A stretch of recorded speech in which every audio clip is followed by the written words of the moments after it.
I want to talk about using child processes. Workflows can call child workflows, provided you have this as a child process option selected in the workflow that you want to call. Now, why do we want to call child processes? Well, the classic use case is probably for reusability. You have something that is a piece of business logic or some process that is common to other processes. Maybe allow a user to select a piece of sales literature to send out as an attachment to an email or something like that, and it might be reusable from many different scenarios. So you can break out functionality into small chunks rather than have it into one big thing. That's the second argument, simplicity. The workflow designer is, as I've said a couple times, is getting a little long in the tooth. The things that you can do with workflows, I think, kind of outstrip the capabilities of the designer. Sometimes the designer itself, just the fact that you can't move things around and you can't promote or demote conditional blocks and things like that, it just becomes a limiting factor. So you can keep things simpler by having smaller processes. But another thing, and this is the segue to dialogues here, you can use this to extend data context of a workflow in a way. And what do I mean by that? Well, the thing about workflows is what I term the 2 degrees of separation problem. Workflows, when they start, every workflow is defined for a record type, a primary entity, and its data context is determined at that point. You can't extend it at all. You only can get to data from the primary entity, its immediate parent records, and any records that were created by the workflow.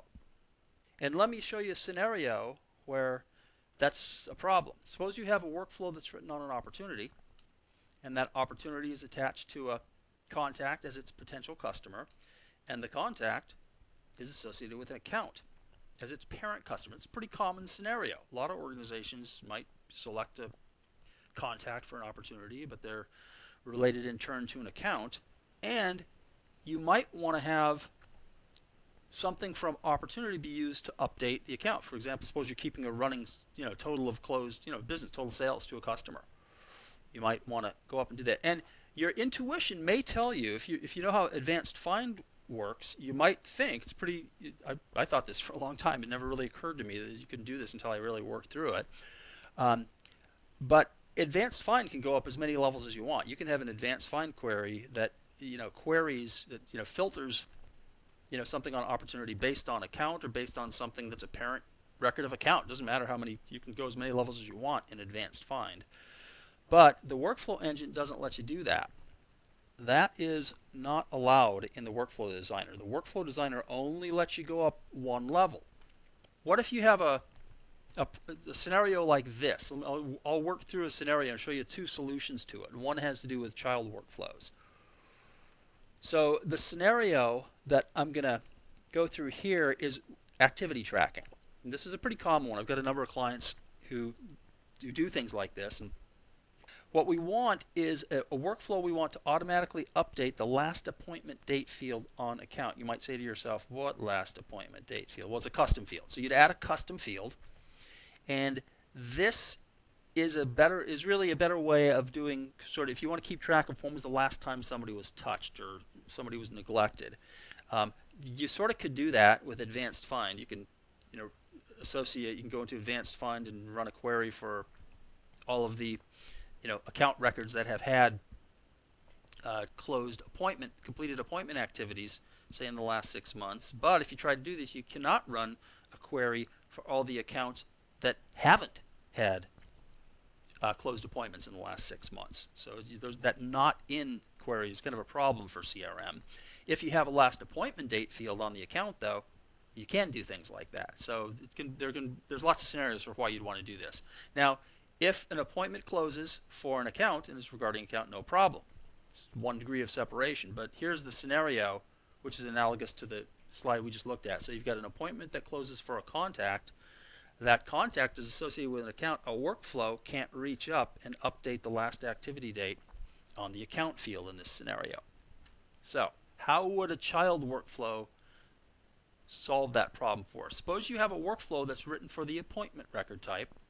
If the appointment is regarding an account, you have some conditional logic in the workflow, and it updates the account. But suppose that appointment is regarding a contact. In that scenario, what you can do is call a child workflow on contact,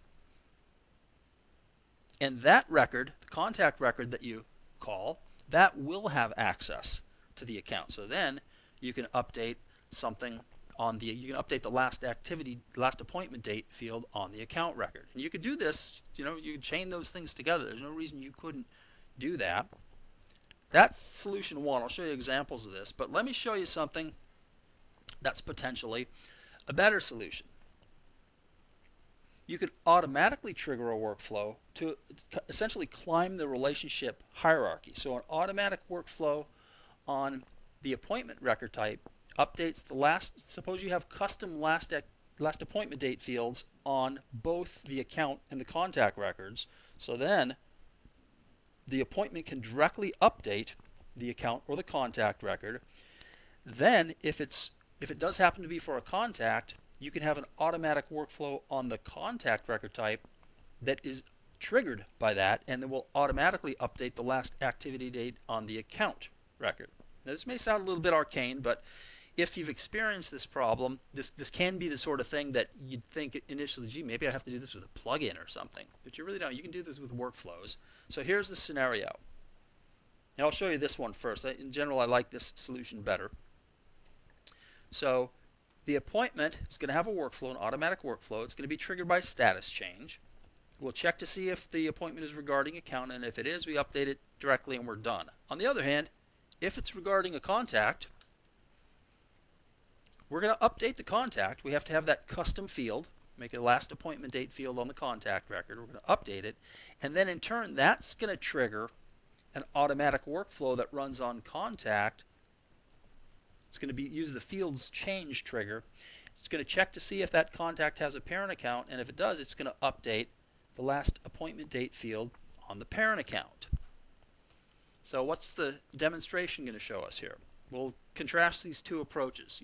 The child workflow approach has some problems. One limitation of child workflows, and we're going to see when we talk about dialogues next, that this doesn't apply to dialogues, but workflows cannot pass data from a parent workflow to a child workflow. So calling a child workflow, you can't pass data to it. So that the child workflow doesn't know anything about what it was called by, and in particular, the child workflow in this case doesn't know what time that appointment ended. All it knows is the process execution time.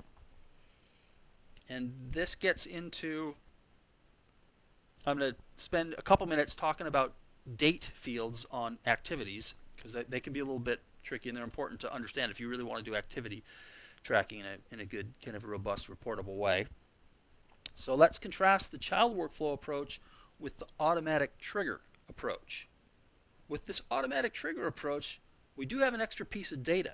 Remember, we said we're going to create that last appointment date on the contact record. Even if you don't want to track it for contacts, you need to create that last appointment date field there, because that's what's going to trigger the workflow from contact that can update account. And as you'll see, it also gives us the ability to carry that through to the account record. So that's that last bullet point. So we can update the account record with the last appointment date rather than the process execution time. And again, it may sound arcane, but that can be important if you really want to know when the meeting happened, not when the workflow ran. So let's take a look at that.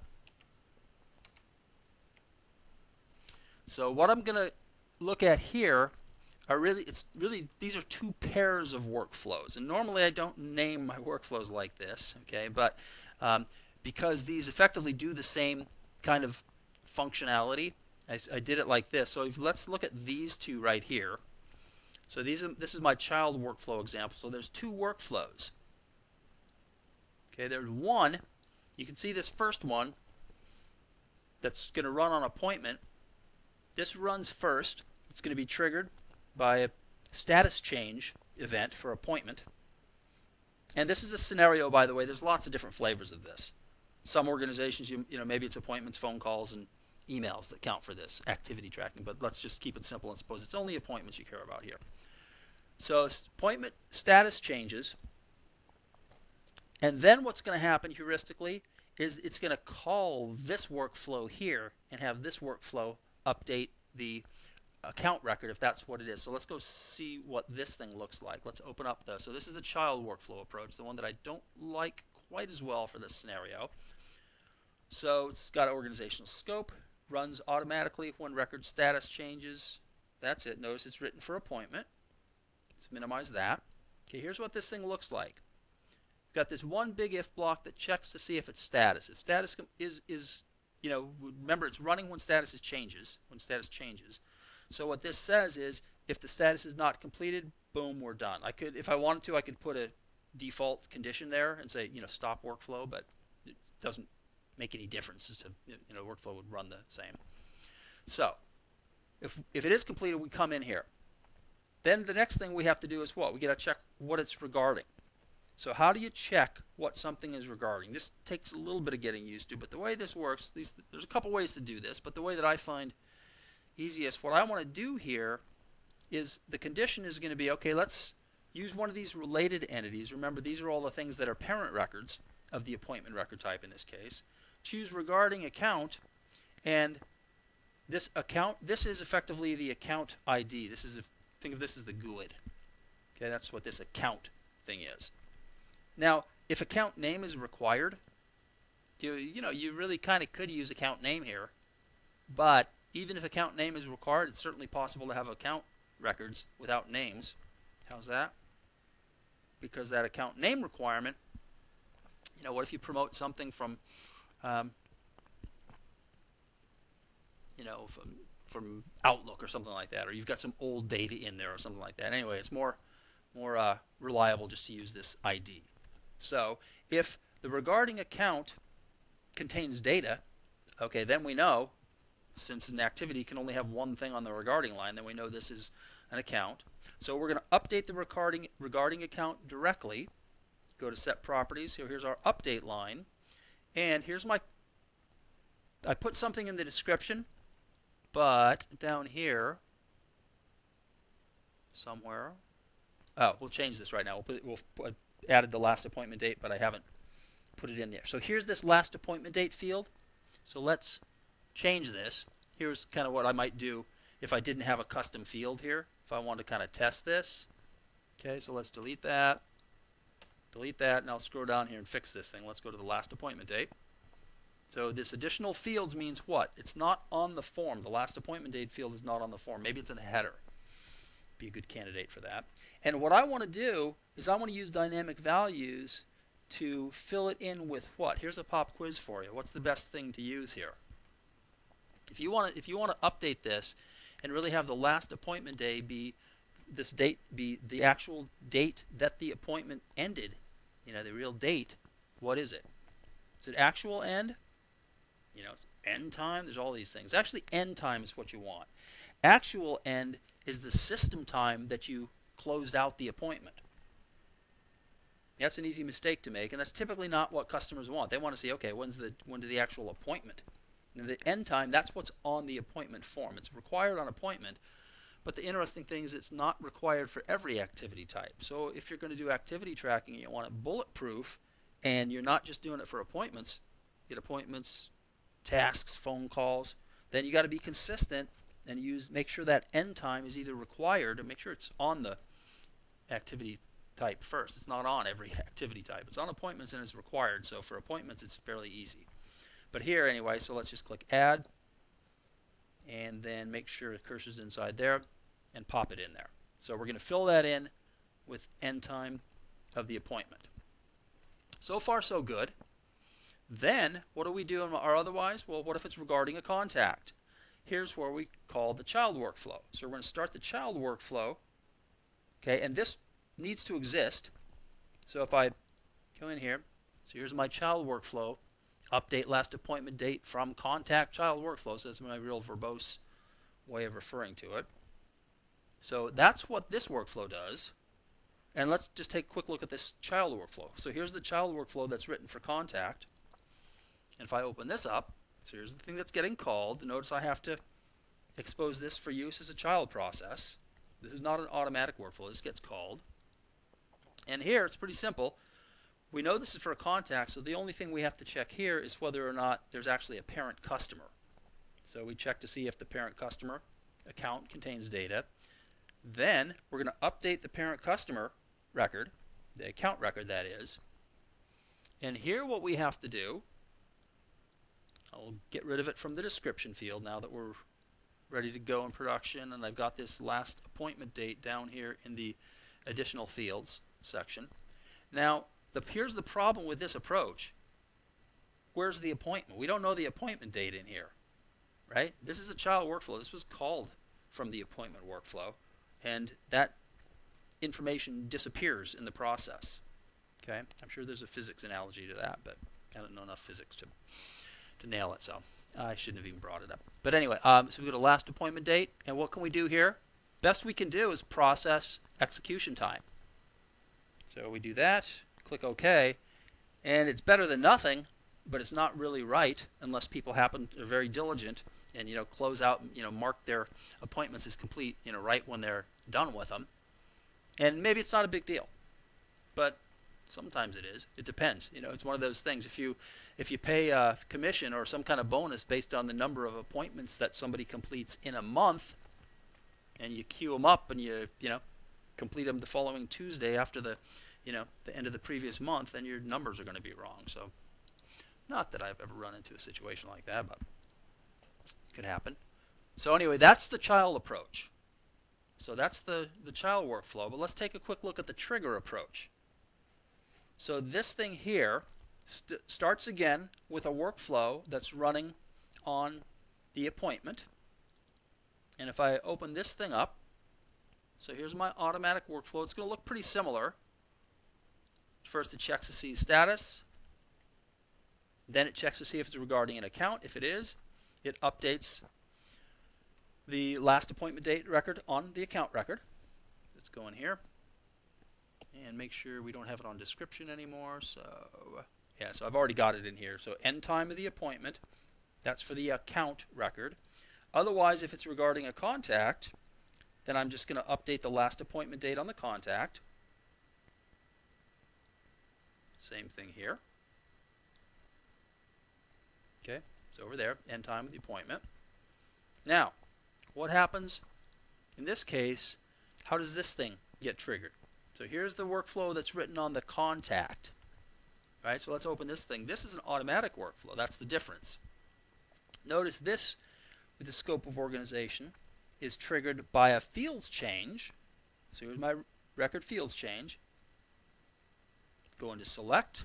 Let's see what we got here. Scroll down. There's my checkbox on last appointment date. So the only change, the only field change that's going to trigger this one is that last appointment date. So that's how it gets triggered. Now what does it do? Well, pretty simple. It checks to see if the parent customer is an account, if it contains data, and if it does, it updates it. And the beauty of this approach is that if I go down to the area here, remember we added that custom field, the last appointment date, to contact, and we've already updated it. It already contains data because we filled it up by the the workflow that triggered this workflow already populated data in there. So we've already got this thing here, and all I got to do is choose contact last appointment date because it's available on the contact record. Scroll down, click OK, boom, fill it in, and now save and close this thing. And let's go ahead and activate these, and we'll do this approach, and I'll show you how this thing works. So that one's active, and now we'll activate the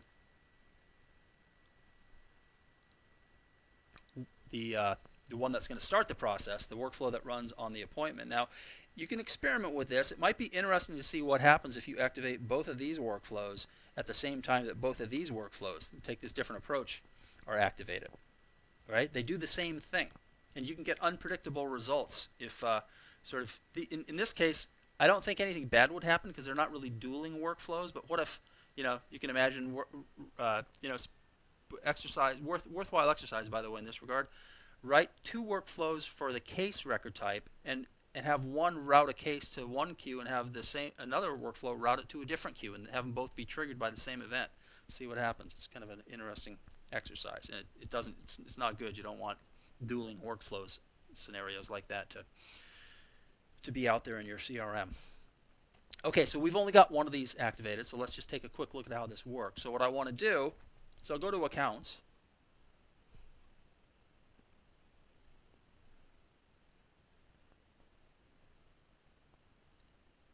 So let's go to Elemental Goods. So open up the account form. A very slightly customized account form. As a matter of fact, the only thing that's customized about it is we have the last appointment date up in the header. It's a good place for something in the header because the header is read-only, and this isn't the sort of thing you want people just changing, on the form. You can make it read-only and put it on the form, but it's probably better for a header or a footer. So if I add an appointment directly to the account form, directly to the account record, I should say. Okay, so this is meeting with Elemental. Note the date and the time. Let's suppose that this was last week, so 11/23, and I'm just marking it as complete today. Mark complete, and we'll come back to Elemental in a minute. Okay, because we'll give that workflow time to run. So now let's go to the Grand Store. And for the Grand Store, let's suppose that our appointment isn't with the Grand Store, but it's with George Sullivan, who works for the Grand Store.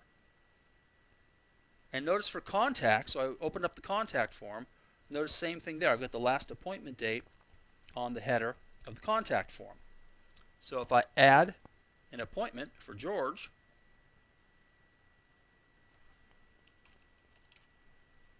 eating with George. Now let's make that meeting. That would be better.